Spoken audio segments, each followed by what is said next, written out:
कर्जमाफीच्या बाबतीमध्ये आपल्या सगळ्यांना माहिती आहे की सध्या आचारसंहिता असल्यामुळे काही गोष्टी आम्हाला बोलता येत नाहीत, परंतु प्राथमिक अंदाजानुसार मी पाठीमागे पण सांगितलेलं आहे की साधारणतः या राज्यातील आज ज्या अटी आणि शर्ती शासनाने कर्जमाफीच्या ज्या अहिल्यादेवी होळकरांच्या नावानं शेतकऱ्यांची कर्जमाफी आहे त्या योजनेमध्ये साधारणतः 55 ते 56 लाख शेतकऱ्यांचा यातना त्यांचा लाभ होईल आणि प्राथमिक अंदाज केला तर साधारण त्याला 36,000 कोटीपेक्षा जास्त रक्कम ह्याला लागेल।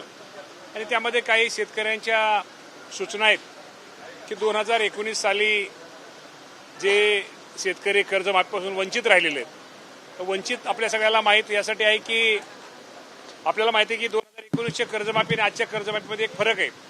आजच्या कर्जमाफीमध्ये या राज्याचे मुख्यमंत्री देवेंद्र फडणवीस साहेबांनी दोन्ही उपमुख्यमंत्र्यांनी माझ्या शेतकऱ्यांसाठी खूप चांगला निर्णय घेतला, ज्याची 2 लाखापेक्षा जास्त थकबाकी आहे।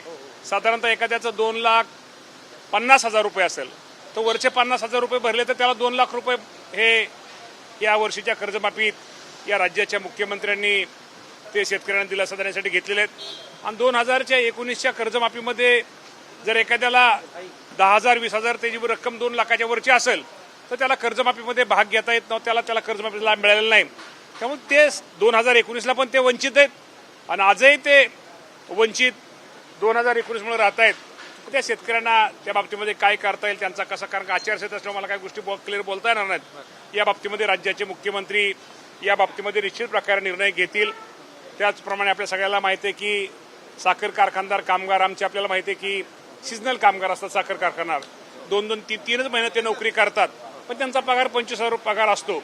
अशा अशा कामगारांना पण कुठेतरी त्या बाबतीमध्ये त्यांनाही या कर्जमाफीचा लाभ मिळावा ही सगळ्याची त्यांची मागणी आहे।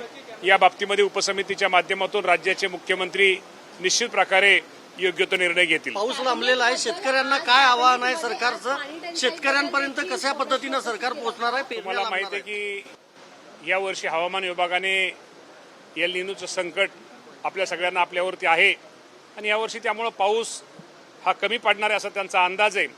आणि या बाबतीमध्ये तो अंदाज गृहीत धरून आमच्या कृषी विभागाने निश्चित प्रकारे शेतकऱ्यांना कमी पाण्यामध्ये येणारे आमचे बियाणे असेल की टिकाव धरणारे बियाणं असेल, पाणी आडवा पाणी जिरवा शेततळी असतील, पाझर तलाव तात्पुरते दुरुस्त करण्याचे असतील किंवा ज्या गोष्टी करणं या एल निनोच्या संकटामध्ये माझ्या शेतकऱ्यांना त्या बाबतीत करणं गरजेचं आहे। बाबतीमध्ये निश्चित प्रकारे कृषी विभाग हा काम करतोय। शेवटी शेतकरी असल्या अडचणीच्या काळामध्ये शेतकऱ्यांना मदत करणं हे राज्य सरकारचं कर्तव्य आहे। मंत्रिमंडळाच्या बैठकीत पाण्याबाबतचं काय नियोजन ठरलं?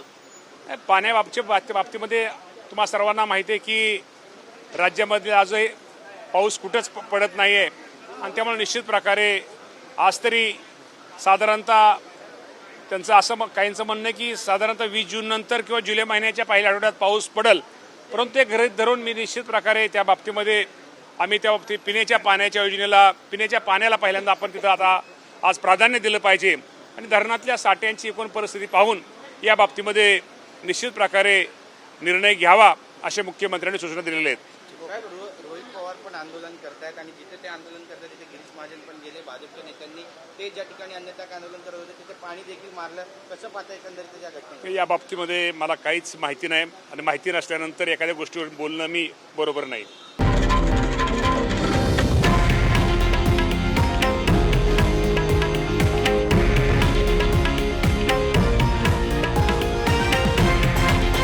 हे आहे देशातील नंबर 1 न्यूज नेटवर्क आणि आपण पाहत आहात TV9 मराठी, एकमेव।